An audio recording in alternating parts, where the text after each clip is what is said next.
Now the various categories. Haji. Quick question regarding incarnation. Means Krishna, the expansions are eternally there. But in Bora Avatar, Bora Avatar, specific act he took that avatar. So how that avatar is eternal incarnation? Acha. So, so yes, so whenever there is a need, the avatars descend into the world. But in the Vaikuntha Loka, they're always there. So it's not that in the Vaikuntha Loka there's a need, like when there is a need, they descend into this world. But in the Vaikuntha plans, they're always there. Means God knows that this pastime will happen and this. Of course, all the pastimes are eternally happening. So that's what we read, na? All the pastimes are eternally happening in some universe. So in this universe it happens, but then when it finishes in this universe, in some other universe it will happen. So like that. So eternally the Lord is performing His pastimes. So you know?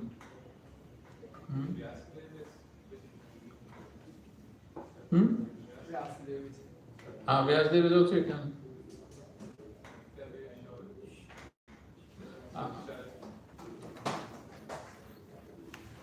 Prabhupada writes Shaktavesh Avatar.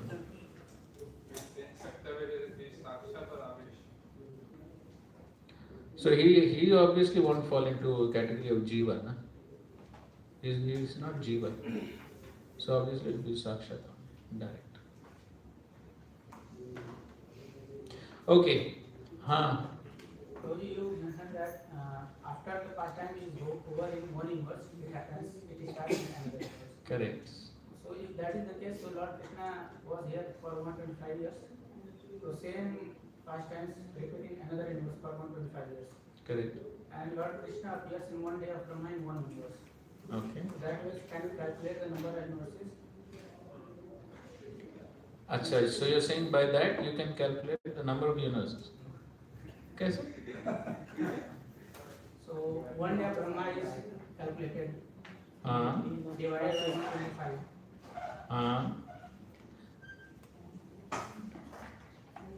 So, but how many Brahmas are there? So number of universes will be calculated by number of Brahmas. No, that's what I'm saying. Whatever is there to be, but 125 is fixed for this pattern, this universe. And that is going to be continued in all universes, 125 years. And in this universe, he is going to repeat next time after one day. No. See, it's not that 120. Okay, Nimarit, what do you want? Prabhupada has spoken this in one lecture. बोलो mic दे दो. Mic.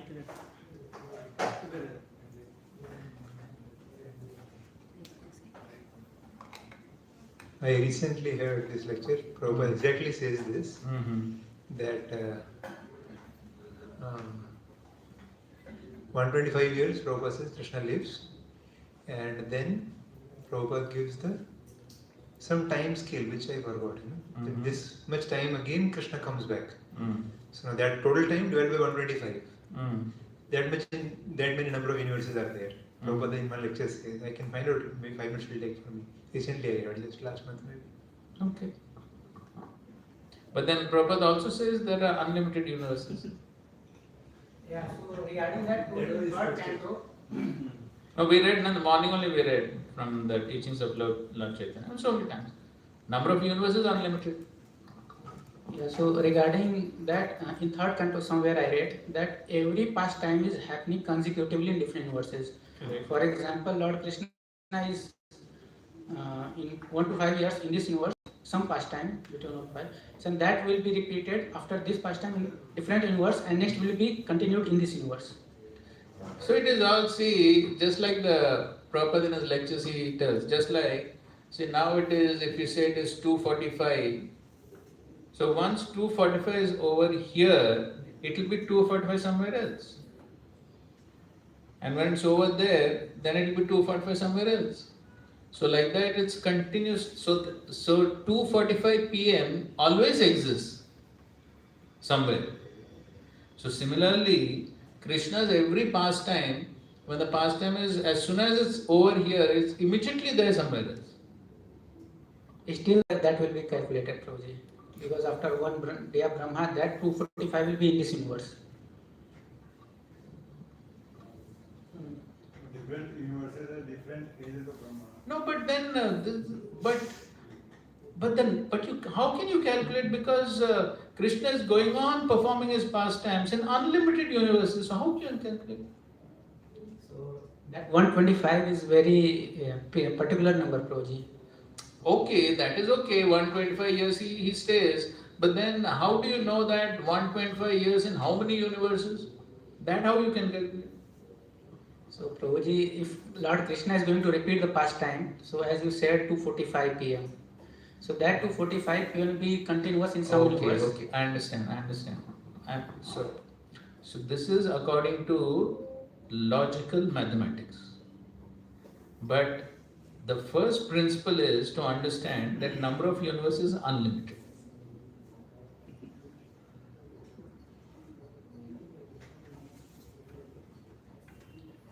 So then, even if you say that, okay, Krishna says 125 years is performing pastimes, but then like that he's performing in unlimited universes. So it is not that, it's not that there is one Krishna, right, who's performing pastimes 125 years, then 125 years he comes back, something like that. Krishna is unlimited universes, unlimited pastimes, and everything is unlimited. So how can you calculate?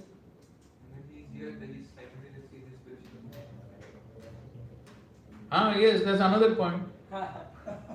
So he's in the spiritual world also. There also is performing pastimes. So I think the number of universes is good.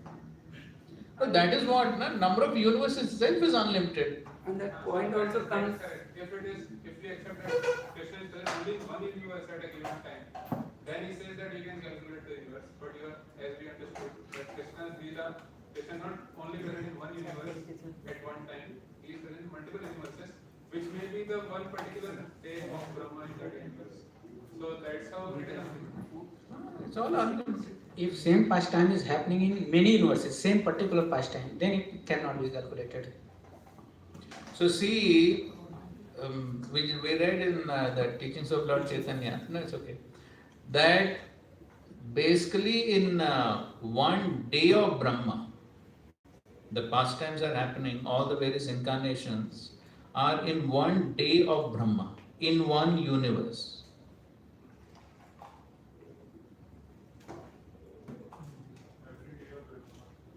Every day of Brahma in one universe. That's why we read now all the 25 incarnations can also be called as Kalpa avatars. In one Kalpa, in one day of Brahma. Now, one day of Brahma is also not the same in every universe. Correct? Because our Brahma has 4 heads.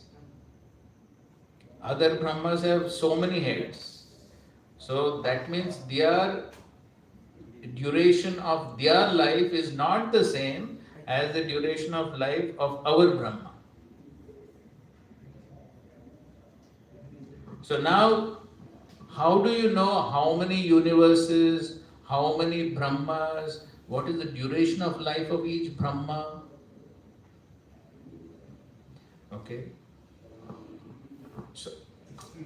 So relax. It's not possible to calculate. If you say that you can calculate, you are putting a limit to God. How can you say God is limited? Material world is limited. No, you are trying to say God is limited.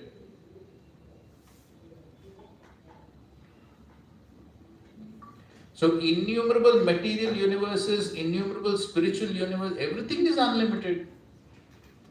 No, so Prabhuji, as per our calculation, the number of universes should be less than or equal to this. It is not equal to, but less than or equal to. See, I don't understand so much mathematics. Okay, you be satisfied with your calculation. Whatever it is. Okay, before we proceed, I just wanted to have a discussion on. Now, somebody may be wondering, all these quite complicated subject matter. Why to break our head with all this? So somebody may be thinking, maybe we can just skip it. Or at least when we are reading it, we'll skip it. Okay, so just make groups of 3 or 4 and discuss what is the relevance of this discussion in our practices of devotional service. Is it simply a theoretical exercise or is there some relevance? Discuss. Next 5 minutes, discuss. Make groups of 3 or 4. Discuss what is the practical relevance of all this discussion we had in the morning for 2.5 hours. What is the relevance?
नहीं समझेगा नहीं, पर इतना तो समझ जाएगा कि भगवान बहुत ग्रेट है भगवान, तो उसकी पोजीशन समझ जाएगी, भगवान इतने ग्रेट है, तो इनसिग्निफिकेंट समझ जाएगा, तो भक्ति में उसको प्रेरक होगा कि जो हमारा जो कर्तव्य से था वो सत्य है, मैं जो हमारा कर्तव्य से जो है छोटा मोटा सब है, वो समझ जाएंगे कि भगवान की स्थिति क्या है। हम फिर हमारे भाव छोड़ के भगवान की भक्ति करते हैं। ये जो टेक्निकल नॉलेज है, ऑल द डिवोशनल नॉलेज में से डिवोशनल आपने भी सेटिस्फाई है, टेक्निकल इंटेलेक्ट से सेटिस्फाई है, वो भी उसको सरेंडर करना इजी हो जाएगा।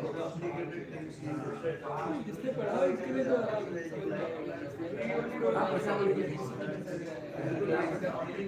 अभी लिखो ना भाई, आपको पता है उनके नोट्स पे लिखो ना। वो पेपर के पीछे देखो ना, पेपर खाली है ना।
सिग्निफिकेंट लगेगा मेरे को लेके जाने के लिए इतना सारा अरेंजमेंट, सारे डिपार्टमेंट्स ये।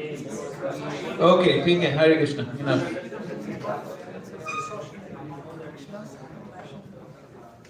Okay, let's hear one point from each of the groups. Okay, let's begin from there. हाँ, ठीक है. So, Prabhuji, we talked many things, and in the Tell one point. we I came hope to the many things are in connection to the topic. so we came to understand that we cannot understand Krishna. Good. So you finally accept you cannot calculate number of universes. One point was about to know how great Lord Krishna is when you know about his expansions and then the various pastimes which he performs. So what's the practical relevance of this in our practices of devotional service? So that we can take Lord Krishna, take the path of devotional service more seriously. Why we should take it more seriously? Because when we understand that Lord Krishna is so great and still he is accessible to us in the form of deities, in the form of holy name.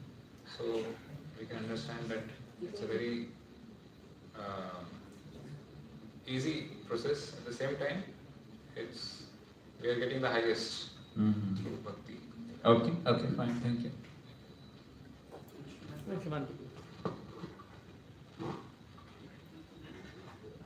Maybe we discussed this that we get Ananya Bhakti to Krishna, how Krishna is Swayam Rupa. So he is the source of all incarnation, and so that Ananya Bhakti towards Krishna can also be provoked by this exercise, by this discussion. How? How Ananya Bhakti with this discussion? We will not divert to other incarnations, understanding that how Krishna is the source and serving him is the topmost. And Okay, fine. Understanding Krishna to be the source will be fixed. And another thing we Finally. discussed was that how Krishna or Lord has this nature of Saushilinam, that he is supreme, but he come to this material world and to uplift the lowest living entities. Even he, as a Paramatma, he into the heart of even hogs and dogs. So he existing everywhere. So he uplift the degraded living entities. So that is also our devotion towards him, his greatness, affection towards him increases by such understanding. Okay, good.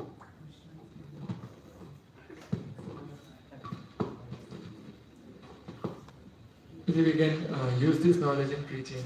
Like in India, especially where we are being taught from childhood that all are one, or all God are equal, Shiva is equal, Shiva, Vishnu, all are. So when we know this knowledge, then while preaching, if somebody comes and in detail, either se shuru hota hai exam. One more thing, like once Sarvam Proji was saying that here, before coming to ISKCON, everyone has a conception that Vishnu say Krishna aate. Krishna is Vishnu's incarnation. So Vishnu is lower. So Sarvam Prabhu was saying that if somebody says that, you ask him which Vishnu. Well, there are three Vishnus. तो उधर ही चुप हो जाएगा कि अरे बस ज़्यादा knowledge है, तीन Vishnu हैं। अच्छा, then we can use this knowledge. ठीक है, okay, good, thank you. We discussed about time probably. You gave an example of Loma Rishi. So how inexhaustible Krishna's creation is. We cannot understand Krishna. Instead of using our logical, experimental, mathematical knowledge to understand creation. So apart from all these points, Unlimited points. what we were discussing is that outside people, they are very much interested in learning about very complicated subject matters. That is also, there is a section of people like who like to learn about these complicated subject matters, material things. So we here in our spiritual knowledge also have those kind of subject matters. They are welcome. They can learn about it, and they can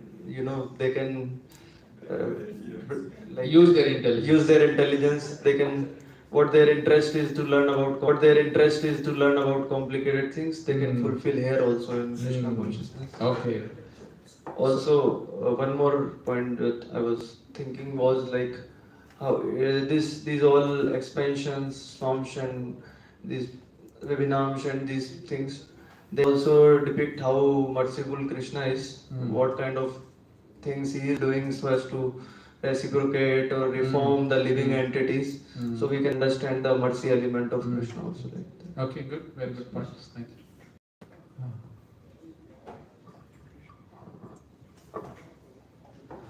Yeah, by this understanding and discussion, we came to know the importance of surrenderance. This gives a platform or an edge for us to surrender to Krishna very easily. It's very difficult because when we discuss about the pastimes of the Lord and with such type of a discussion together, it helps us in focusing on our Krishna consciousness very easily. Why? Because it's in together. No? Together we are discussing about the pastimes. Like we are hearing from the nectar. So why should surrender be? Why should surrender increase by this discussion? Somebody may say, too complicated, forget it. No, but since it's a platform of understanding where we are getting the importance of this course, it builds us. Helps us very, understand the complicated matters also in a simple and relevant way. Okay, fine, thank you. Hare Krishna. Yes, so basically, by this discussion, one can. Okay, any important points missed out? Somebody wants to add something? By seeing the vibhuti, we can experience Krishna by looking at the vibhutis. Mm. That will help us to appreciate the Lord and getting further close to the Okay, understand Vibhuti is how everything is related to Krishna. Okay. This Krishna is the creator, and he is the maintainer, and he actually incarnates and does. He actually takes care of the entire creation very nicely. At required time, he incarnates at this particular thing, so that he can go to the Varnam, the Okay, maintaining all that. Yes, Aditya. Lord Krishna is so concerned about the services, whatever he is going to perform, he accepts that particular mood and then he enters into that activity. Similarly, if service is awarded to us, we should have the proper mood because Krishna is setting the example. Okay, Krishna is setting the example for? For any activity, for example, he has to take Mother Earth from there, so he accepts the body of Guru. Okay, so he's doing all his services perfectly. Yeah, with the proper mood. With the proper mood. So we should follow his person. Yes, Chaitanya. Yeah, understanding the variegatedness of Lord Krishna, where based on devotee's desire, there is reciprocation. Like equal, no one can satisfy Jiva. Particularly to that Jiva, as well as reciprocation, there is Krishna that teaches to attract. Okay, so different features to attract different jivas. Okay, we'll take two. understanding our position is very insignificant. So how does that help? There in the quote So, okay, let's read the quote. Read the quote. in this way, as you have learned from previous verses, many thousands of expansions, they are also expansion, but we are separated expansion, living entities. Swamsha, Vipinnamsha, Swamsha. Just like my hand is part and parcel of my body, direct expansion. Okay, so this is a good analogy to where Prabhupada is explaining Swamsha and Vipinnamsha. And from the hands there are so many hairs. There are also from the hand, just as my head. And from the head there are so many hairs. So there are also expansion, but they are separated expansion. I can cut my hair, but I cannot cut my throat. Quite interesting analogy. Swamsha, Vipinnamsha. So therefore, the Swamshas don't fall, cut. So the Swamshas can never be cut from the Supreme. But the Vipinnamshas, they can fall from the Supreme, they can be cut from the Supreme. Okay, one last one. So some pastimes in Srimad Bhagavatam are difficult to understand if we don't have this understanding. Like Krishna expanding into so many Vishnu forms to Brahma. So how Krishna, like the common misconception that Vishnu expanded to Krishna. So this understanding helps us to explain this pastime. Also when Krishna visits to Mahavishnu and he offers pranam. So this becomes difficult for people to understand if they don't have this understanding. Correct. Yes. Yeah, so therefore, the initial first 9 cantos will actually help us to understand the pastimes in the 10th canto. That's correct. Yeah, so basically the whole purpose of such discussions and many other such discussions that are to come in the 2nd and 3rd canto, especially about creation and so many things are going to appear very complicated and maybe some of us may think, maybe this Bhakti Vaibhav course is too difficult. So therefore, the point we should understand is that we don't study scriptures for capturing Krishna with our limited intelligence. What is the purpose of the study? What is the purpose? Yes, to attract mercy, that's correct. Remember Krishna. No, Krishna, be humble. Yes, be humbled. This way we can worship through intelligence. Yes, that's a good point. Yes, we worship Krishna. At the end of Bhagavad Gita, Krishna says that verse, no? What is the verse? I don't remember exactly. By studying this conversation, we're actually engaging our intelligence in Krishna's service. Just like Akshay Prabhu was saying, somebody has got big intelligence to understand complicated things. Then okay, try and understand this. Try and understand creation. Try and understand cosmology. So it's a good exercise for those who have got big brains and big intelligence. And so, how much of a big the intelligence may be, but one can never come close to Krishna's intelligence. And so therefore, our main purpose is not to try and understand Krishna. That is impossible. One can never understand Krishna. Krishna is unlimited. Even Brahma cannot understand. What to speak of us? We can never understand. But what we are trying to do here is we are simply making an insignificant attempt to use our intelligence in Krishna's service and thereby purify our intelligence. That is our only purpose. So therefore, it is not how much we can understand. No, that's not what we are trying to achieve. There's this beautiful statement Prabhupada writes in Bhagavad Gita, 11th chapter, 4th verse purport. Somebody can quickly open it. Let me try to recollect the statement. So, Prabhupada writes that only when the unlimited reveals himself, one can understand the infinite by the grace of himself. I can't remember the exact statement. If the infinite reveals himself. Okay, let's repeat. If the infinite reveals himself, आगे बोलो. Then it is possible to understand. Then it is possible to understand The nature of the infinite. the nature of the infinite By the grace of the infinite. by the grace of the infinite. If the infinite reveals himself, and even if he reveals, can I understand? No. Then also it is possible only by the grace of the infinite.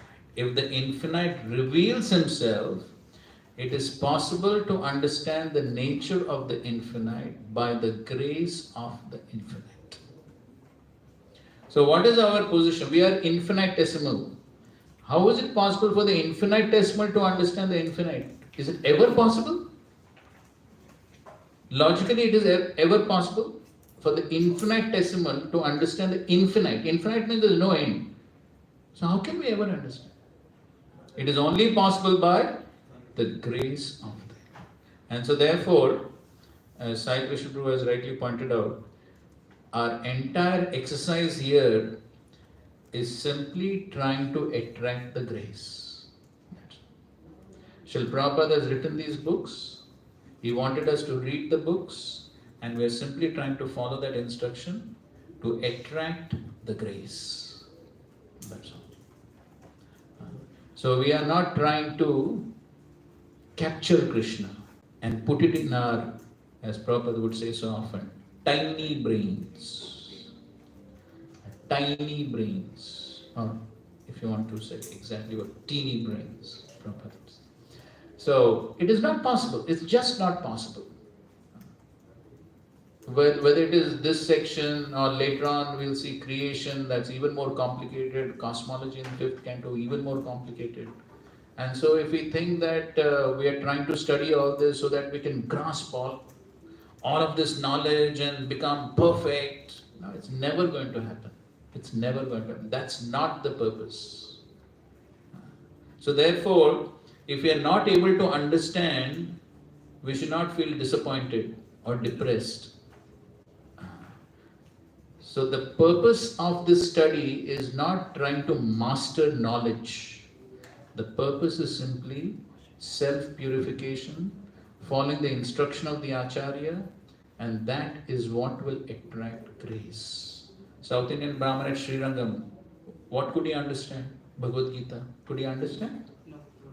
Apparently, from a technical viewpoint or from an analytical viewpoint, no, he didn't understand anything.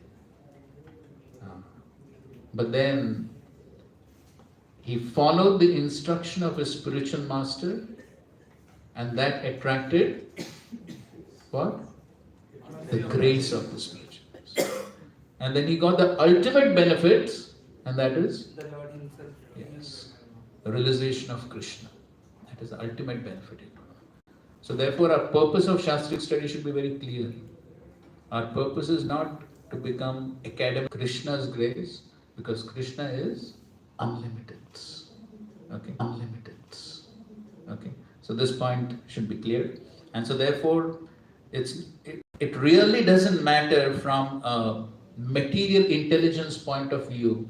It really doesn't matter how much we are able to analytically understand all these things. So whatever the acharyas are presented, whatever Shukadeva Goswami is presented, whatever Sudha Goswami is present, we are presenting that. And now one should not go to the other extreme of thinking, anyways I can't understand, forget it. No. According to whatever intelligence one has, one should try to understand. That is, using the intelligence in Krishna's service. Otherwise, intelligence will become blunt, rusted. फिर काम नहीं करेगा. So we should use the intelligence, try to understand. That is using the intelligence in Krishna's service. But at the same time, one should not think that by my intelligence finished, I'll understand the whole thing. So one should not have that expectation that by studying the Bhakti Vaibhav course, I'll become PhD in the first 6 cantos of the Bhagavatam. No, we are not for that. That is not our purpose. Hope the point is clear. So you said we are not here to be academically scholars or. If one can be, that is fine, but that is not our goal. And in the beginning you also said we are not here to capture Krishna. But it seems like two of our big prominent acharyas, Brahmaji and Srila Prabhupada. Brahmaji in one of his shloka, Jnane Prayasa. Shloka he says, Ye Prayasa Ajita Ajito. Jnane prayasam udapasya namanta eva. But in the last line, in this way you can concur. Ajita jita. And in Srila Prabhupada also. So that verse must be studied in its entirety. Right.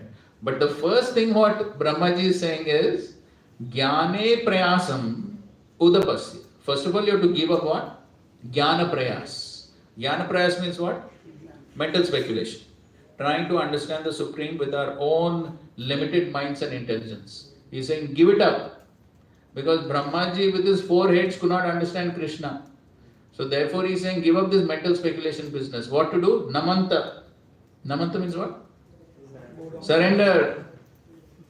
That is the way to understand. Namanta eva. Now what is the next line? And then sthane sthita shrutigatam tanuvan manobi. So he's saying there's no point in this mental speculation. Simply, okay, no problem, whatever you're doing, you do that, but here, simply here, shrutigatam.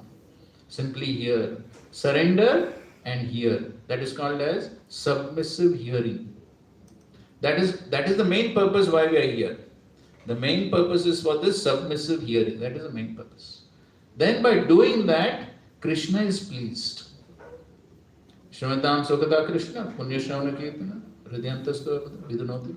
Krishna is pleased when we are submissively hearing. And when Krishna is pleased with that, Krishna is not interested in how much we know. But Krishna is pleased with that submissive hearing about him. That is what he is pleased by. And then that attracts mercy, and by that mercy, Ajita becomes Jita. Thank you for reminding us of that verse. Very appropriate. Okay. Okay, one more quote of Srila Prabhupada before. Read. We should be very careful that although there are many thousands and thousands of incarnations of Krishna, the Supreme Personality of Godhead, still, when we have to accept somebody or something as incarnation, we must refer to the Shastra. Then it will be right. Otherwise, we shall be misled. That is being done. So many. In the street, in the lanes, there are so many gods. And especially the God, all the gods are going to Western countries. Right. So all this knowledge also helps us to very conclusively establish Krishna as the Supreme Personality of Godhead. Okay, now let's come to the famous verse. Before that, I just wanted to also.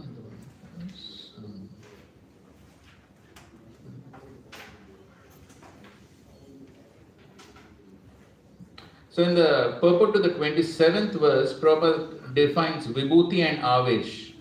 So those who are comparatively less powerful are called Vibhutis. So the various Vibhutis we read in the 10th chapter. So they have got one specific opulence of Krishna. So that's a Vibhuti. Those are comparatively more powerful are called as Avesh incarnations. So difference between Vibhuti and Avesh. Okay, 20th verse. Ete jam shakala pumsa Krishnastu Bhagavan Swayam Indrari Vyakulam Lokam Hridayanti Yuge Yuge. All of the above mentioned incarnations are either plenary portions or portions of the plenary portions of the Lord, but Lord Shri Krishna is the original personality of Godhead. All of them appear on planets whenever there is a disturbance created by the atheists. The Lord incarnates to protect the theists. So please read the purport. In this particular stanza, Lord Sri Krishna, the personality of Godhead, is distinguished from other incarnations. He is counted among the avatars, incarnations, because out of his causeless mercy, the Lord descends from his transcendental abode. Avatara means one who descends. All the incarnations of the Lord, including the Lord himself, descend on the different planets of the material world, as also in different species of life to fulfill particular missions.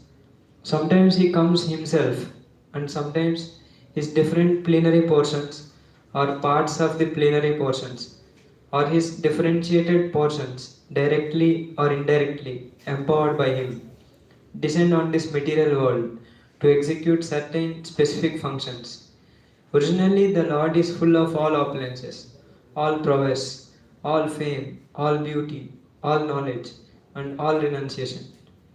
When they are partly manifested through the plenary portions or parts of the plenary portions, it should be noted that certain manifestations of his different powers are required for those particular functions. When in the room small electric bulbs are displayed, it doesn't mean the electric powerhouse is limited by the small bulbs. The same powerhouse can supply power to operate large-scale industrial dynamos with greater volts. Similarly, the incarnations of the Lord display limited powers because so much power is needed at that particular time. For example, Lord Parashuram and Lord Narasimha displayed unusual opulence by killing the disobedient Kshatriyas 21 times and killing the greatly powerful atheist Hiranyakashipu.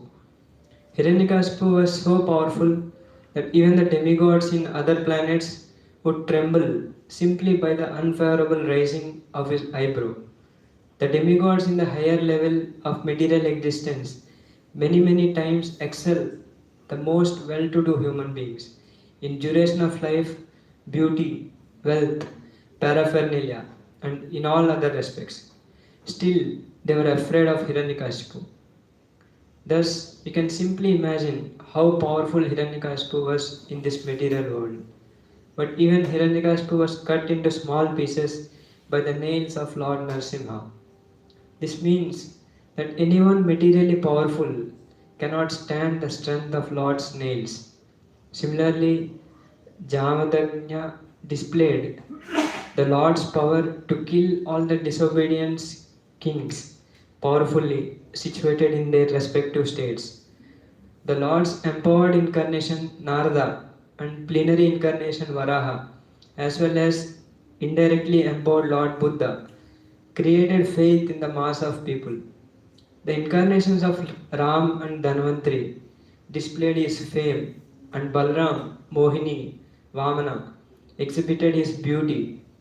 Dattatreya, Matsya, Kumara, and Kapila exhibited his transcendental knowledge. Nara and Narayan Rishis exhibited his renunciation. So, all the different incarnations of the Lord, indirectly or directly, manifested different features.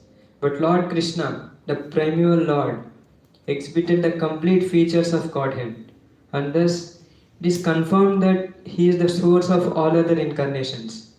And the most extraordinary feature exhibited by Lord Sri Krishna was His internal energetic manifestation of His pastimes with the cowherd girls.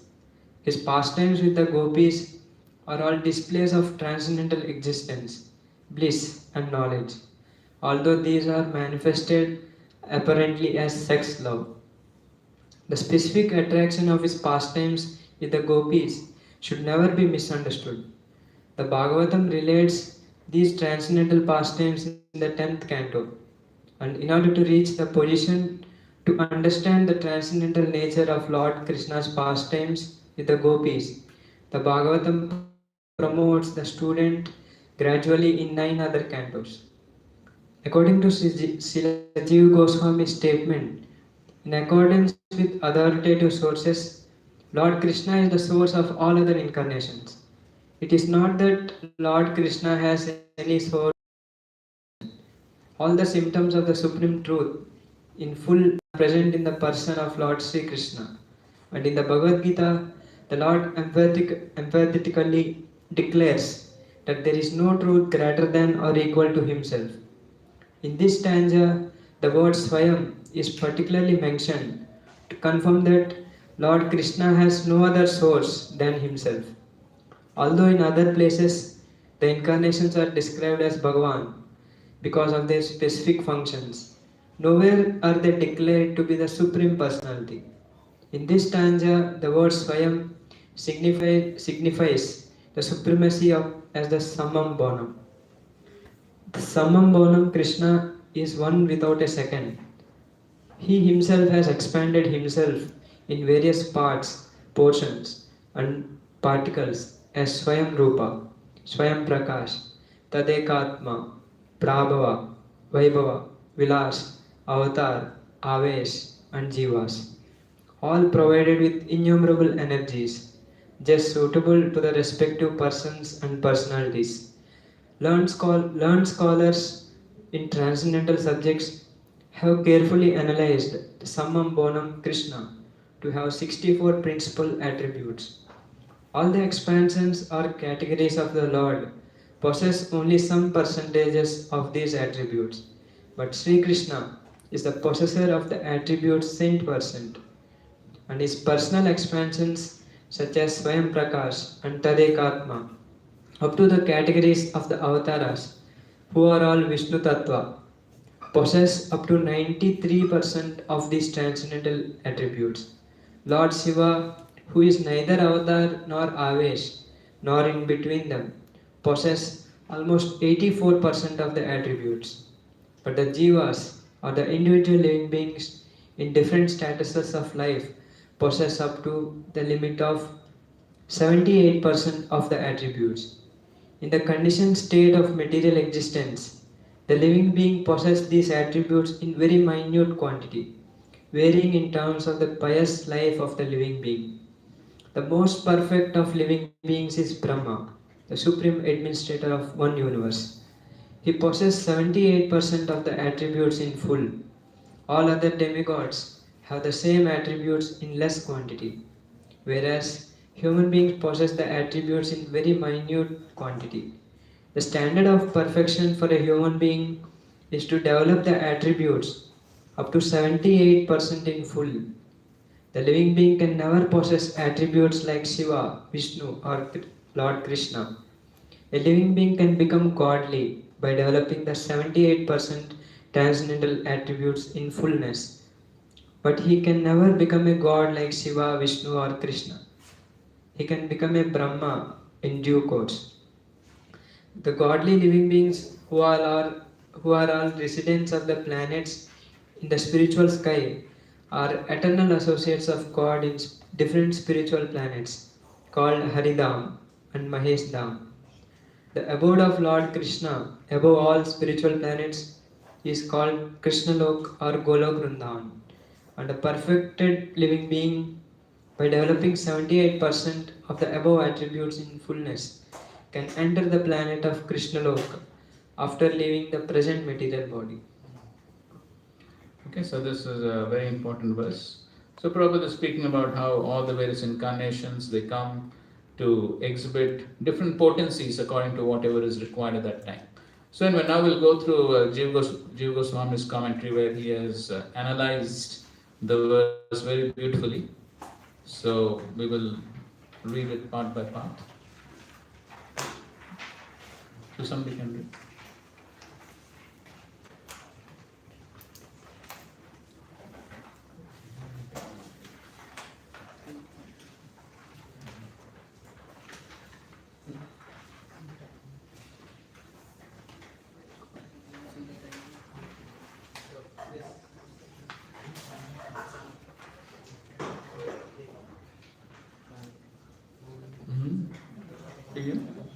Shri Krishna Sandarbha, a treatise on Lord Shri Krishna.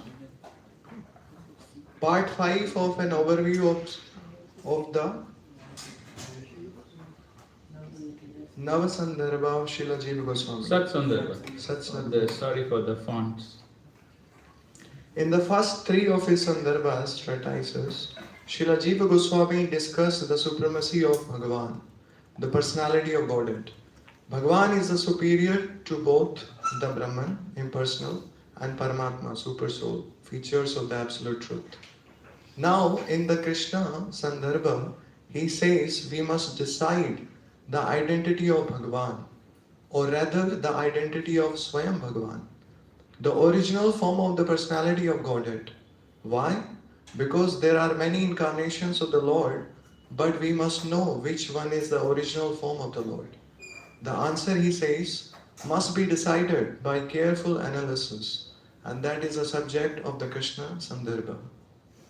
Before the advent of Lord Chaitanya, Lord Shri Krishna was not widely accepted as Swayam Bhagavan, only as one among many incarnations.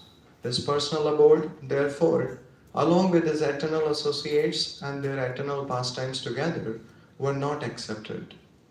Various statements in the scriptures imply that Krishna is not the original form of the Supreme Personality of Godhead.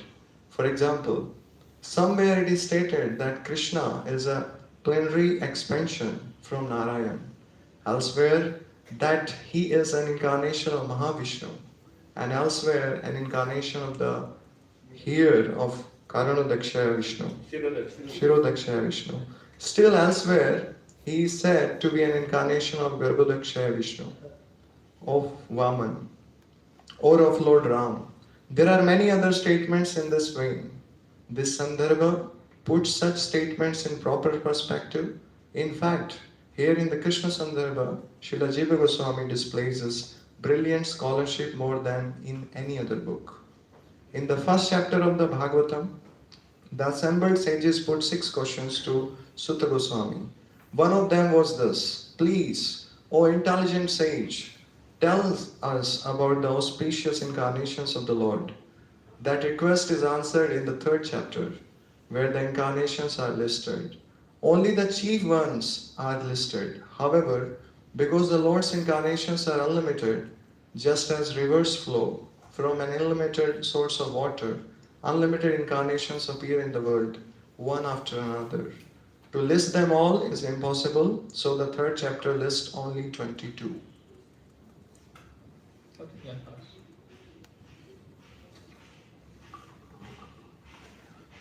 Following the list of incarnations, one of the most important verses of Srimad Bhagavatam appears. Etecha Karabhava Krishnastu Bhagavan Sayam Indrani Vyakaram Lokam Guryantra Yugi. This verse forms the basis of Sri Krishna Sandarbha. The verse says, these incarnations are portions of the opulence of Lord's Purna incarnation, Purusha incarnations. But Krishna is the original personality of Godhead. The incarnations descend in every age to please the devotees by removing the demons who travel in them.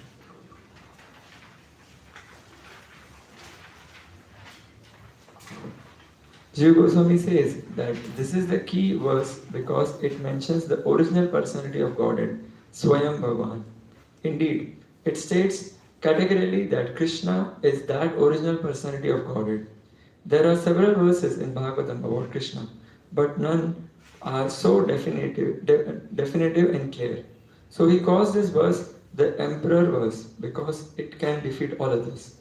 He therefore analyzes this verse in great detail, word by word. Ete, he says, means this, cha and it signifies others. So Ete cha refers to the 22 incarnations listed. And before them, the Purusha avatars, the three forms by which Vishnu oversees the creation. It also includes the unlimited other incarnations not listed. Although these others are not directly mentioned, they are implied in the Sanskrit by the word cha. Okay, so Ete Cha indicates the 22 incarnations mentioned, the 3 Purusha avatars before that, and all the unlimited incarnations not mentioned. So by using the word Cha, everyone is covered, all the incarnations are covered. Okay, continue. Ete, he says. Ho gaya, ete ho gaya. The word Amsha. Amsha means section or portion. It applies to expansions and expansions of expansions. The word Kala means opulence. The word Purusha means person. And Pumsa means person. And Srila Jiva Goswami says that it is a synonym for Purusha. So the verse states that all the unlimited incarnation come from the Purusha avatars. One of the 6 standard methods of analyzing a text is to see whether the opening statements and the concluding statements conform each other. In this chapter of the Bhagavatam, the opening statement refers to the Purusha incarnation of the Lord, Bhagavan. And the concluding statement is this Etecha verse. So, Sri Jiva says that if we study the first verse of the chapter and the first 2 lines of the concluding verse, we shall find that the 2 words Purusha and Bhagavan are used in both, Pumsha and Purusha being synonymous. Both verses then state that all the incarnation come not directly from Krishna but from the Purusha avatars. And Krishna is Swayam Bhagavan, the personality of Godhead himself. Okay, so here is mentioning that if you see the first verse of the chapter, what is the first verse? Jagre Paurusham Rupam Bhagwan Mahad Adini. So here the word Paurusham refers to the Purusha incarnation. Okay, so in this case it refers to Mahavishnu. But it refers to the Purusha avatara. And here the word Pumsaha, Ete Chamsha Kala Pumsa, also refers to the Purusha avatars. So by this he says that it shows that all the incarnations are coming from the Purusha avatars, not directly from Krishna. But Krishna's position is different. He is Swayam Bhagavan. Okay, continue. Krishna, incarnation or sources. So now we may ask how exactly who exactly is Krishna. Earlier the 23rd verse of the chapter states that Krishna and Balram appeared in the Vrishni dynasty as the 19th and 20th incarnation. Now the 8th chance verse states that Krishna is the Supreme Personality of Godhead. But if Krishna is an incarnation, how then are we to conclude that he is the original personality of Godhead? the source of all incarnations. Okay, so he's asking a logical question. In the 19th and the 20th verse, it was mentioned that Krishna and Balaram are also incarnations. So somebody may say, see, here in the Bhagavatam itself it is said that Krishna is incarnation. Then how are you saying that Krishna is the source of all incarnations? Okay, so now he's answering.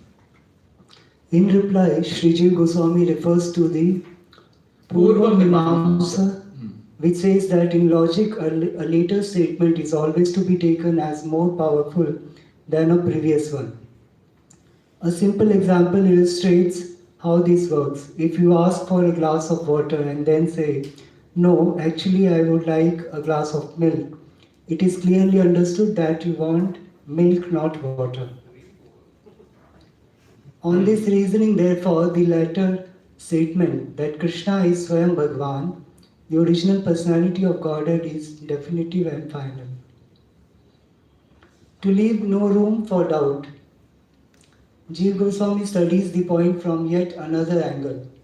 Again, he cites the Purva Mimamsa, which lists 6 criteria by which one can determine the most powerful statement. By these criteria, there is a type of statement called a Shruti that is independent and needs no elaboration or interpretation for the full meaning to be understood. Such a statement stands as the most powerful. Okay, so here he is using a simple point of logic that when there are 2 statements, 2 instructions, then the latter instruction is more relevant.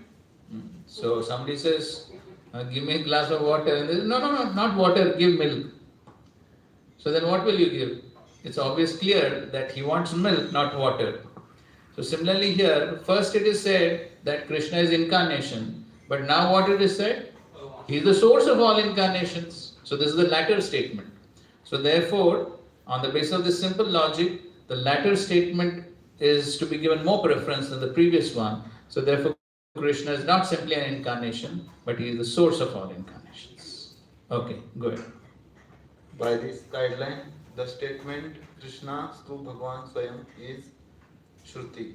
It is an unambiguous declarative statement, absolute and categorical. It needs no interpretation and in fact is more powerful than the earlier mention of Krishna as one of 22 incarnations. Okay, so here he is saying that a statement called a Shruti has to have 6 criteria. So what are these criteria? So he says that the Shruti is independent, needs no elaboration or interpretation for the full meaning to be understood. Okay, so he says that this verse is like the Shruti, which itself is independent. It does not depend on some other verses for elaboration. It is totally independent. And so therefore, on this basis, he says that this verse is more powerful than the earlier mention of Krishna as one of the 22 incarnations. So this is a very definitive statement. It's unambiguous, means it's very clear, there's no doubt that this verse is to be taken as more important than the previous statement that Krishna is just an incarnation. Okay.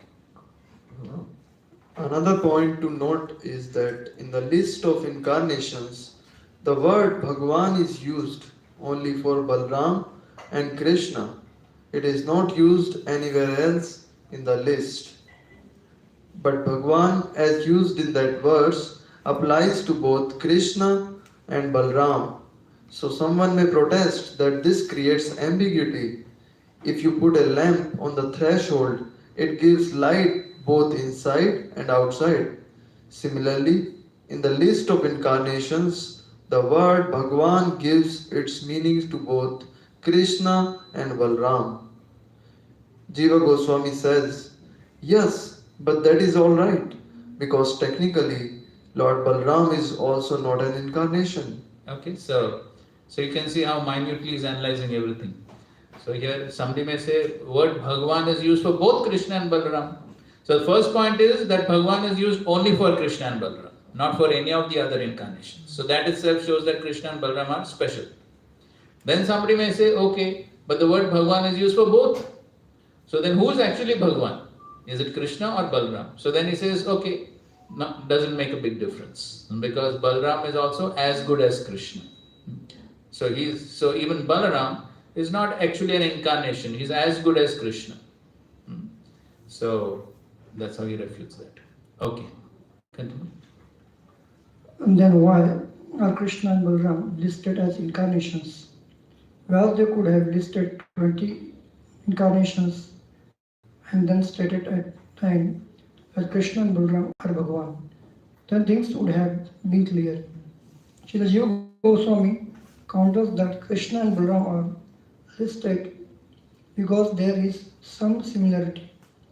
Just as the other incarnations appear and seem to take birth and so on, so do Krishna and Balaram. That is why Vyas listed them as incarnations. Okay, so he's asking another logical question.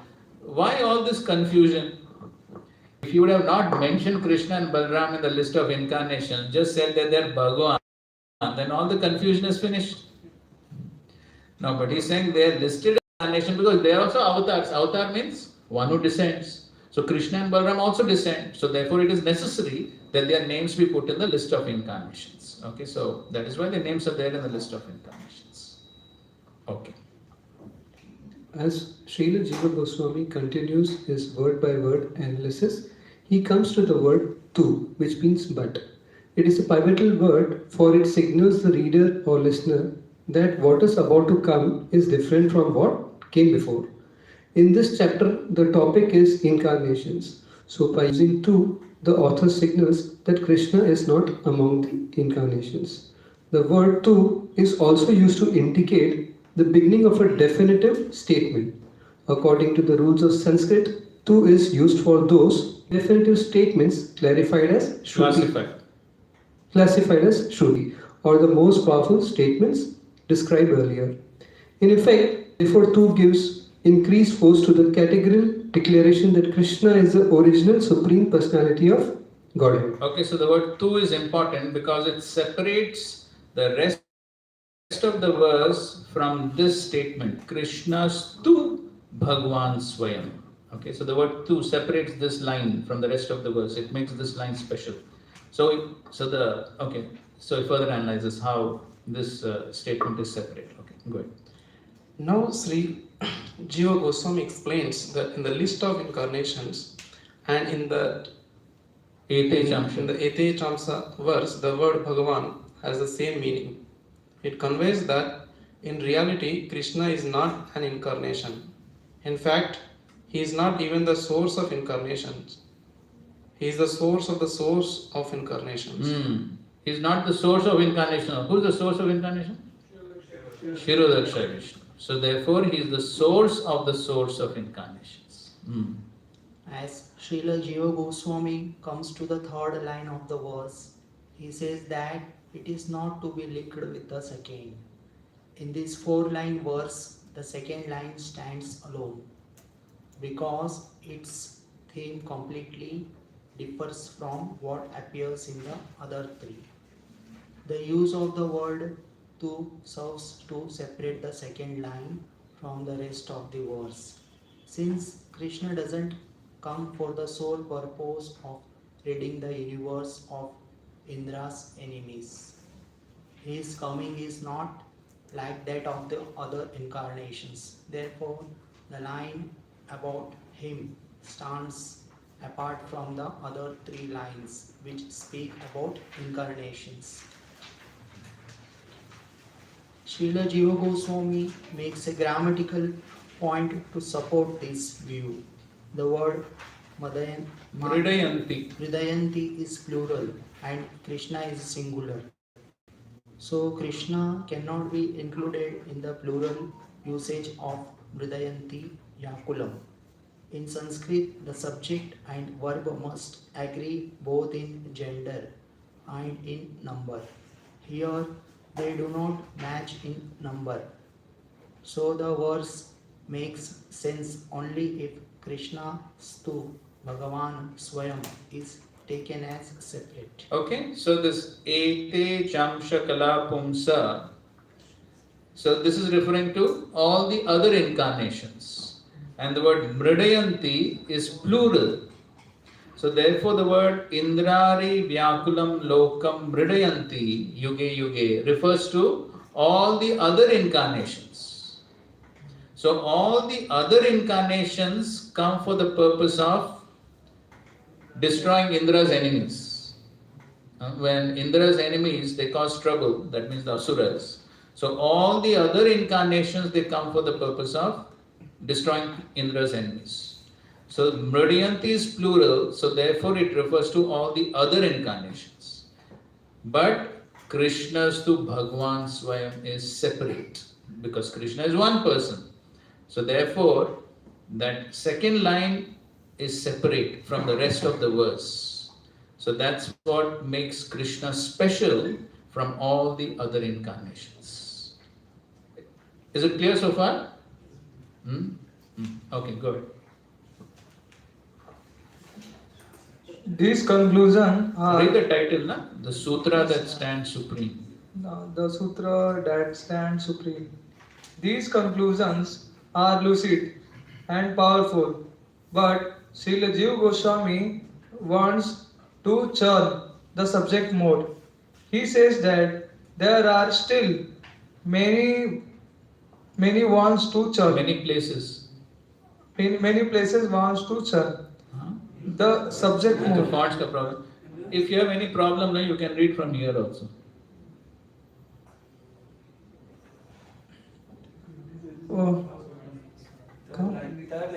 Place in the Bhagavatam where Krishna is not called Swam Bhagwan.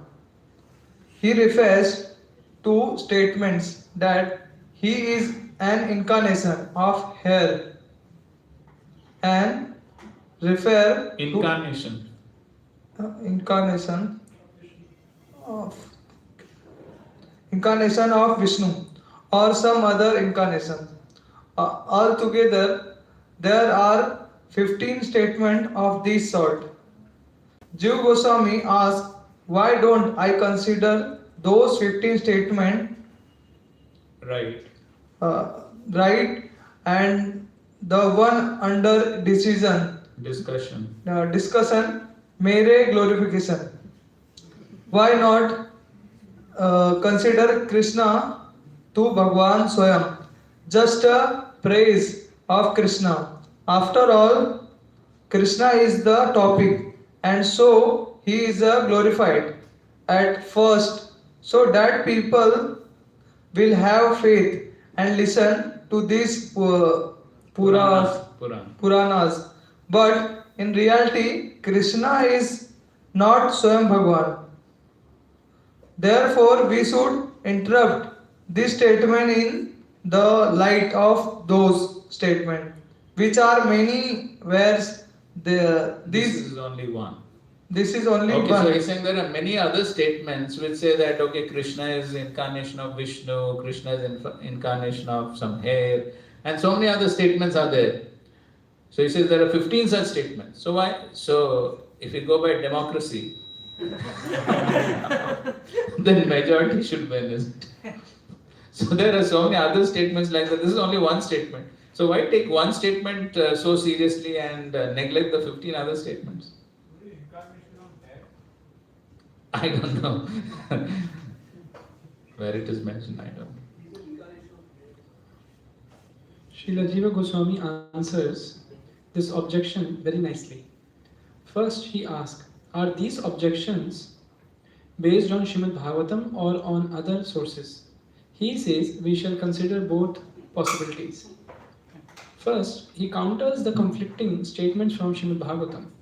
In the first chapter, the sages ask Sutta Goswami 6 questions, and in the second chapter, Sutta Goswami answers the first 4.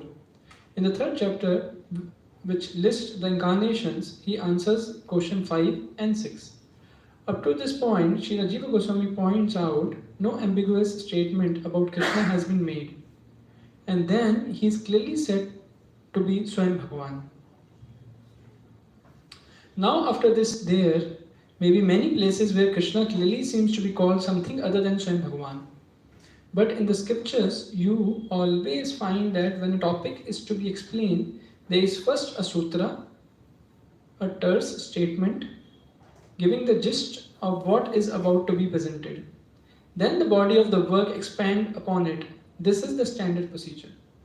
By definition, a sutra must be short, compact, yet it must hold no ambiguity. It should be clear in meaning and cause no doubt. It must be a statement of essence, clear in form and without defects. When all these criteria are applied to Krishna's to Bhagavan Swayam, it fits very well and it is the sutra. What kind of sutra is it? When a topic is unknown and then a sutra makes it known, the sutra is called Paribhasha Sutra. Up until this verse, nothing has been said about who is Swayam Bhagavan, but now Vyas says Krishna to Bhagavan Swayam. This is a perfect Paribhasha Sutra.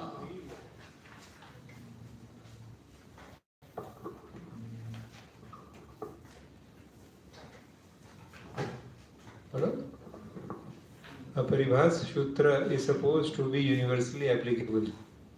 It doesn't get repeated within the same text because its universal application is understood. That's why Vyasadeva did not repeat the sutra that says that Krishna is Swayam Bhagavan. Whenever the Paribhasha Sutra or any other statement are in conflict, we must accept the Paribhasha as superior. The Paribhasha statement is always supreme. In fact, Srila Jiva Goswami says that if a statement doesn't agree with the Paribhasha Sutra, we must either reject that statement or interpret it. The Paribhasha is like a ruling king, whom all others have to obey. If they don't obey, then it is our duty to make them obey. Okay, so this is an important point. So this verse is said to be the Paribhasha Sutra of the Srimad Bhagavatam. This is the Paribhasha So he's stating some criteria for the Paribhasha Sutra. So what are these criteria? So first thing is, when a topic is unknown and then a sutra makes it known, the sutra is called a Paribhasha Sutra. So that's the first point. So up until this verse, nothing has been said about who is Swayam Bhagavan. Has anywhere till now mentioned who is Swayam Bhagavan? Any statement has been? No, it has not been. So this is the first time Vyasa is categorically, clearly, in an unambiguous way saying that Krishna is the Supreme Personality of God. Krishnastu Bhagavan Swayam. So therefore he says this is a perfect Paribhasha Sutra. Something was unknown, now it has been made known in a very clear way. So therefore it is Paribhasha Sutra. The other point he says is Paribhasha Sutra is supposed to be universally applicable. Applicable at all times, in all places, for all persons, universally applicable. Another point he says is it does not get repeated within the same text because its universal application is understood. Therefore, this has not been repeated. So these are some of the characteristics on the basis of which he says this is Paribhasha Sutra. Just like we also have Paribhasha Sutra for the Bhakti Rasamrita Sindhu. Which one? Anya Vilashita Shunyam Jnana Karmadya Navritam Anukulyana Krishnanushinam. So this is the Paribhasha Sutra for the Bhakti Rasamrita Sindhu. So because there also we find, so it's almost in the beginning of the book, correct? It's just in the introduction of the book actually, the definition of pure devotional service. So, and where it's very clearly defined what is pure devotional service. So that is the Paribhasha Sutra for the Bhakti Rasamrita Sindhu. And so, when a Paribhasha Sutra becomes clear, then the rest of the book is supposed to follow the Paribhasha Sutra. And as he's saying, that means if in the later part of the book there are some statements which appear to be contradictory to the Paribhasha Sutra, then one should forcibly make them aligned with the Paribhasha Sutra. And this we find in the Bhagavatam. So just like in many places in the Bhagavatam, we find asuras, they vilify Krishna, blaspheme Krishna, and they show his position to be something other than the Supreme Personality of Godhead. So whenever such blasphemy is there, what do the acharyas do? The acharyas immediately come on the spot and they show how actually all those words of blasphemy are glorification of Krishna. Correct? You find it everywhere. Whether it is Hiranyaksha blaspheming Varadev, or it is Hiranyakashipu blaspheming Krishna, or it is Indra criticizing Krishna in the Govardhan Leela. Anywhere you find, throughout the Bhagavatam you'll find this. Whenever there is some Asura demon blaspheming Krishna, what they want to prove? They want to prove that Krishna is not the Supreme Lord. We can kill him. Hiranyakashipu is saying, I'll kill Vishnu. So wherever such statements are there, the acharyas immediately come on the spot and then they turn those very same words of blasphemy into glorification. That is the meaning of what? Forcibly making them obey the Paribhasha Sutra. So therefore, once the Paribhasha Sutra is established, then whatever follows has to be aligned with the Paribhasha Sutra. And therefore, even if after the Paribhasha Sutra there are some statements saying, which appear to say that, okay, Krishna is incarnation of Vishnu or whatever, but then all those statements have to be seen from the viewpoint of the Paribhasha Sutra. Okay, so that is the meaning of Paribhasha Sutra. Okay, clear? Okay, continue.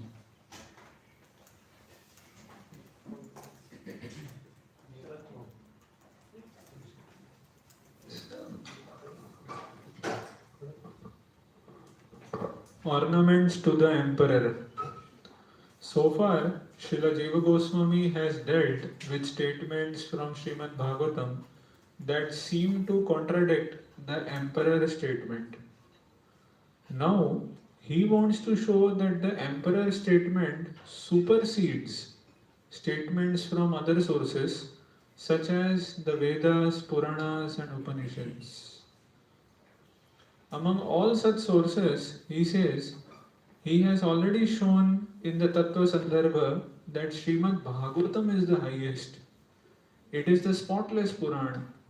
Therefore, we should have no doubt that its authority is above all others. Further, the spotless Purana says in the opening verse that here reality will be revealed. Any other source may present so many topics and conclusions, but we cannot be sure which are real and which aren't. Srimad Bhagavatam, on the other hand, is free from defects, and it is the essence of all the Vedas, Puranas and Itihasas. Therefore, this emperor's statement from the Bhagavatam, Krishnastu Bhagavan Swayam, defeats all contenders. Srila Jiva Goswami expands on the emperor metaphor. When a king, he says, returns from a victorious campaign, the king goes on a victory parade and everyone turns out to see him, even former rivals. People even come to see him who have no direct relationship with him but are there simply to attend the parade. In this way, they honor and acknowledge the emperor's supremacy. They become like ornaments to him. Similarly, the statement Krishnastu Bhagavan Swayam can defeat any rival. So now that the Bhagavatam has defeated all other contenders in all other texts, the emperor's statement goes on a victory parade. And the presence of rival statements in the parade are like ornaments to the emperor. So here he is making a point that, so just like the emperor goes on a victory parade, so then everyone comes to honor him. So just like we see in the, before the Rajsuya sacrifice, Rajsuya sacrifice, where Yudhishthira Maharaj sends his brothers in all the four directions. And then if there's any emperor who does not, if there's any king who does not accept the supremacy of the emperor, then there's a fight. And then he has to also surrender to the emperor. So similarly here, the Krishna's to Bhagavan Swam is like the emperor verse.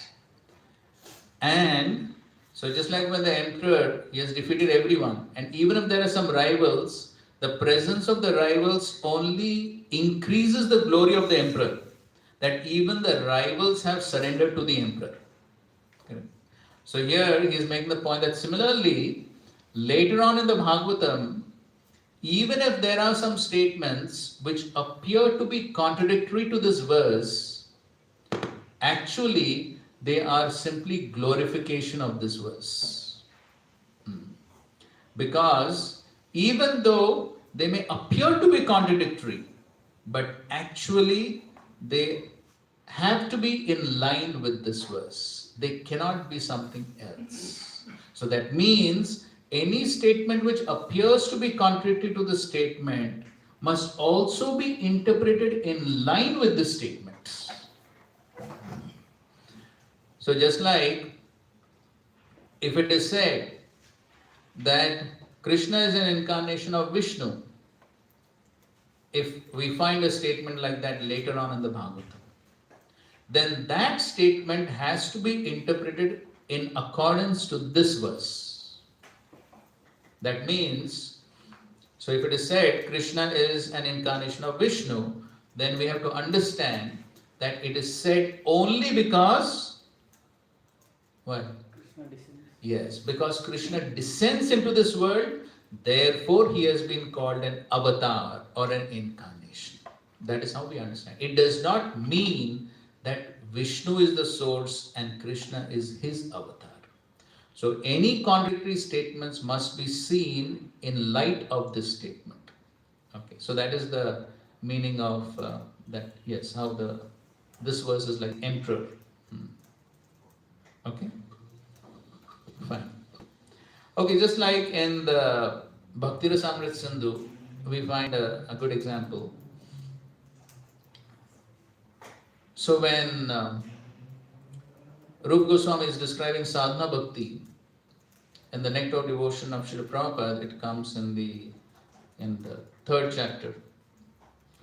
So we find that in order to illustrate the essence of sadhana bhakti, the essence of sadhana bhakti is to always remember Krishna. So he quotes these verses from the 7th canto, 1st chapter, verses 31 and 32. That is Gopya Kama Bhayad Kamso. What is that verse?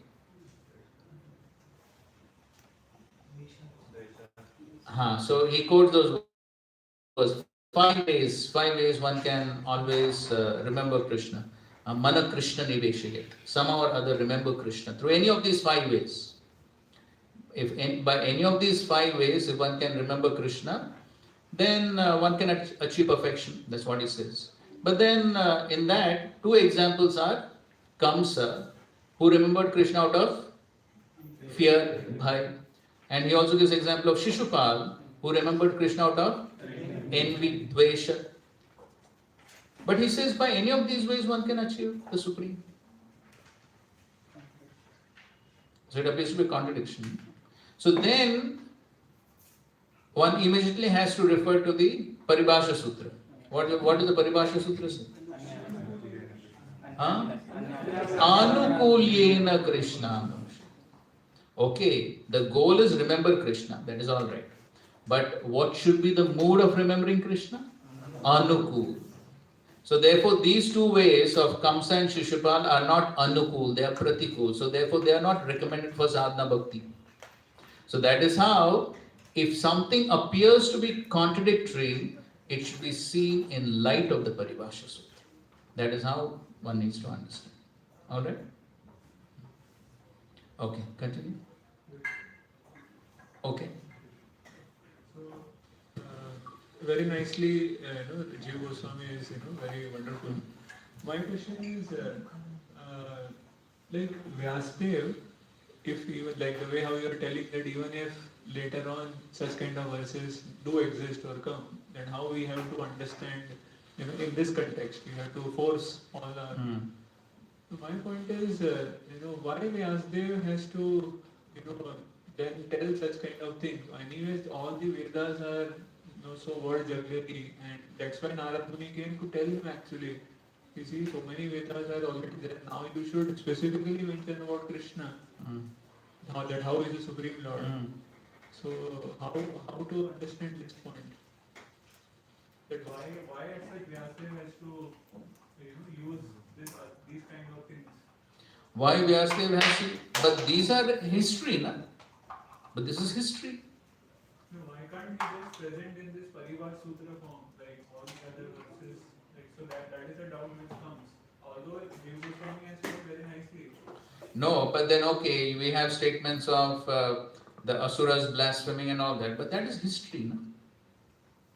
No, Asura to ठीक है, but that is a pastime of the Lord. So that will, but then these kind of things that Krishna and Balaram, just now we read in the 23rd shloka and things like that. So he could have told like how he is presenting Jiva Goswami a lot of different very wonderfully, but how we have to do it in this way.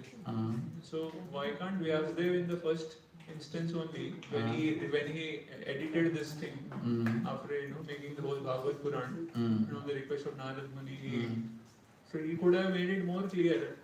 Okay, let's ask the question to our very intelligent audience. Everyone understood the question? Question understood? Okay, the brother wants to reply.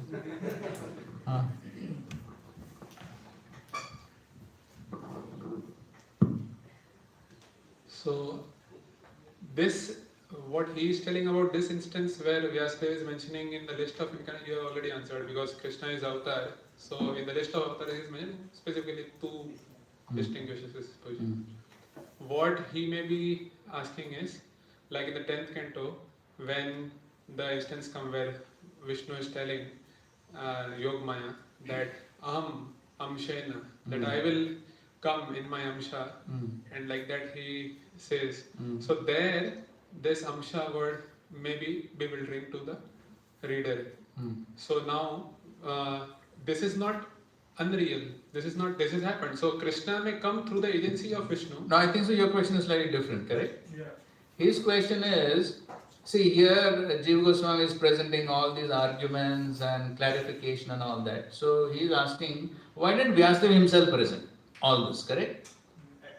Rather, initially only why did he prove that Krishna is friend? So why Vyasadeva didn't clarify all this? That's your question. So in the text, if one has to read this, so here it clearly, by reading this clearly, one understands, okay, Vishnu will incarnate in his Amsha form as Krishna. So that will be proven by that statement. But okay, that's a specific example. But so that may recur in the Bhagavatam. So that's what his point is. So why this ambiguity has been kept. So Vyasadeva is presenting reality only. So we can't discard the reality. Krishna may come through the agency of Vishnu, but his position can still be supreme. Okay, fine. Okay, Vishnu.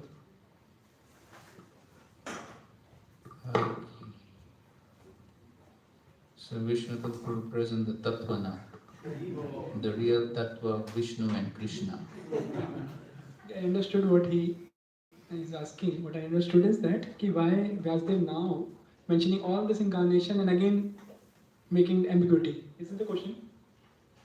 Why? Yeah, so basically why Jiva Goswami, why Vyasadeva didn't do the work of Jiva Goswami? Should we clarify that Krishna is the supreme? Why so many incarnations are mentioned and again difficulties kept? Like in 15 places, other places. इधर तो समझ में आ गया. आगे और. What is the question? प्रभुजी जो बोले वही. Why can't they present this way how Jiva Goswami?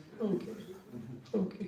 So Prabhuji, this only that why these incarnations are mentioned also to this verse Paribhasha Sutra.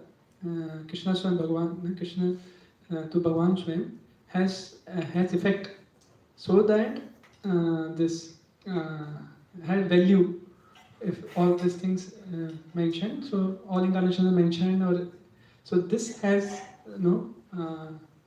valued or importance of this verse can be proven, or Krishna's supremacy can be proven. If, Okay. if all things are not mentioned, all of the incarnations, then no, there's ambiguity maybe is still there. So initially only clarified. Okay. Somebody else? Okay. To force readers to think more deeply.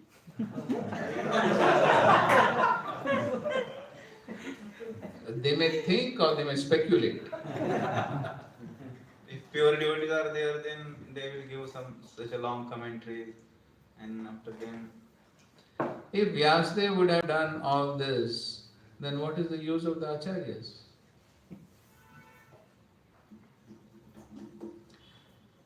Krishna never likes to expose himself so easily.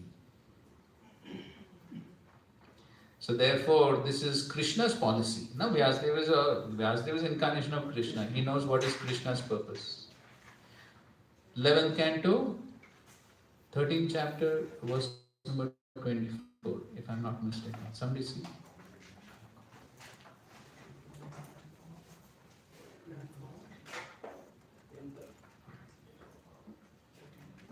Eleven, 13. 24.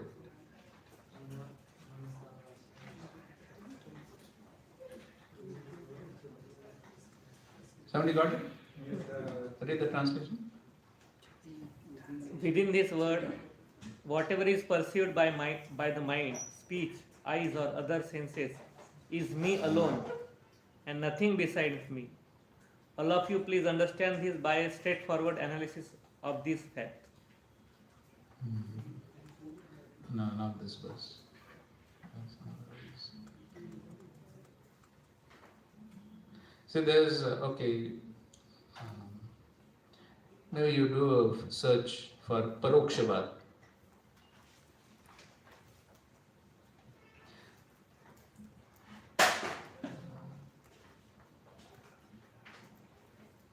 In the 11th canto. So basically in this verse, Krishna tells Uddhav that I very much like these indirect descriptions, esoteric descriptions. Krishna doesn't like to present himself in a very open way. So therefore, all the Vedas and Upanishads, it's all indirect language. You never find direct statements anywhere. 344. Huh? 11, 344. 11, 344. 11, 344. Childish and foolish people are attached to materialistic fruitator activities, although the actual goal of life is to become free from such activities. Therefore, the Vedic injunctions indirectly led one to the path of ultimate liberation by first prescribing fruitive religious activities, just as the father promises his child. No, this is different. 21, 35. 11? 21, 35. Correct. 11, 21, 35. That's correct. Read. The Vedas divided into three divisions ultimately reveal the living entity as pure spirit soul. The Vedic seeds and the mantras, however, deal in the esoteric terms, and I also am pleased by such confidential descriptions. So Krishna is telling Uddhav that I like these esoteric terms, this parokshavad, this indirect descriptions, I like it. Why? Naham prakasha sarvasya yoga maya samavritaha. Krishna likes to keep himself concealed, not become so cheap. So you find, therefore, by studying all the Vedas to understand the ultimate essence of the Vedas is so difficult. Vedeshu durlabham adurlabham atmabhakta. To understand the Vedas is very difficult unless one becomes a devotee. Maybe I mentioned this before also, but the entire Ishopanishad, just one of the Upanishads, it's supposed to be Isha Upanishad. It is supposed to be about Isha. Now throughout the Ishopanishad, is it ever mentioned who is that Isha? In all the 18 mantras, anywhere it is mentioned? Who is that Isha? Is Krishna's name mentioned? No. Nowhere it is mentioned. All indirect language. So this is what we find. Therefore, people can never come to the conclusion by reading all the Vedas, Puranas, Upanishads. People don't come to the conclusion. And Krishna likes this because what Krishna wants? What Krishna wants? He wants surrender. When one surrenders to Krishna, when one surrenders to the Acharya, then everything is revealed. So therefore, Krishna wants that one should surrender to the Acharya and learn from the Acharya. This is what Krishna wants, because Krishna says again in the same 11th canto, Krishna has also said, Acharya mam vijaniyan navamanyeta karhichit. The Acharya is as good as myself. So Krishna wants us to surrender to the Acharya. And that's how the Acharya becomes glorified. And then by surrendering to him, we can actually understand. Without that, one cannot. Yasya deve parabhakti yatha deve tatha guru tasyeta katitahi artha prakashanti mahatmana. Only to one who has implicit are the imports of the Vedic knowledge revealed. So the Shastra can be understood by revelation. This is what Krishna wants. So therefore, the statement is clear, the verse is clear. But then to get the proper understanding, one needs the help of the Acharya. This is what Krishna himself wants. This is the process. Tadvidhi pranipatena. Pranipat, surrender. Surrender to the Acharya, learn from the Acharya. This is the process. So therefore, everything is on purpose. Okay? Okay, let's complete this. Please read. You have the mic, you read. Every speaker, every word. To further support these conclusions, Srila Jiva Goswami says, now I shall examine the statements of all the speakers in the Bhagavatam to determine exactly what their thinking is about Krishna. The conclusion of his review is that they actually want to speak about Krishna, accepting him as the Supreme Personality of Godhead.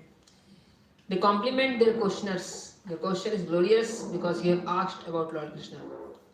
This means that all the various speakers have one desire to speak about Krishna, and the audience wants to hear about Krishna as well. That's why the largest section of Srimad Bhagavatam, the 10th canto, devotes 90 chapters to Krishna and no one else. Next, Srila Jiva Goswami considers the opening and the concluding verses of the Srimad Bhagavatam. He conducts his analysis along the same careful lines as with the Ete Cham's verse. The opening and closing verses he concludes so that the Bhagavatam is only about Krishna. He then follows through by looking at every canto. Again he concludes that each canto simply speaks about Krishna. In this way, he says if you go to each chapter or to each verse or even to each word, the conclusion is that Srimad Bhagavatam speaks only about Krishna. Thus, Krishna is to Bhagavan Swayam. Krishna is the original personality of Godhead. Original Supreme Personality of Godhead. Having established this, Srila Jiva Goswami next sets out to establish the supremacy of Krishna in Vrindavan with Srimati Radharani. He says he needs to do this because whenever you speak about Krishna as Swayam Bhagavan, people automatically assume you refer to Krishna in his opulent and majestic feature as in Dwarka. Srila Jiva Goswami also discusses Krishna's abode, Sri Vrindavan, because some sects don't accept Vrindavan at all. They say Vrindavan is not mentioned by name anywhere in the scriptures. To counter this, he quotes from the Vedas, Upanishads and other texts to show that Vrindavan is mentioned and that is the highest of all abodes in the spiritual sky. The Krishna Sandarbha deals in detail with various other topics, Vrindavan, Krishna, the Gopis and Srimati Radharani. It speaks of the intricate distinction between Krishna's pastimes, manifest, prakat and unmanifest aprakat. It also glorifies the Gopis' super excellent love for Krishna. This topic will be treated at length in the last volume, Sri Priti Sandarbha. Sri Jiva Goswami concludes that Krishna Sandarbha with an analysis of the opening verse of Srimad Bhagavatam. He shows how this verse mentions Radha and Krishna and their relationship of Madhurya Rasa. Radha and Krishna are in reality the object of meditation. Here again Jiva Goswami gives a word by word analysis and reveals the opening verses of the Bhagavatam to be nothing but a meditation on Radha and Krishna. He says that the conjugal pastimes of Radha and Krishna are so sublime that even great sages, acharyas and demigods are unable to understand them. Yet Vasudev wrote about these pastimes in the Bhagavatam to give us some glimpse of the highest stage of love of God. Okay, so that's how it has been analytically proved that Krishna is to Bhagavan Swayam. Krishna is the Supreme Personality of Godhead. He is not avatar, but he is avatari. He is the source of all the avatars. Srila Prabhupada ki jai, Grandhar Srimad Bhagavatam ki jai, Samved Gaur Bhakta Vrinda ki jai. Hare Krishna, Krishna Krishna, Hare Hare, Hare Rama, Rama Rama, Hare Hare. Attendance.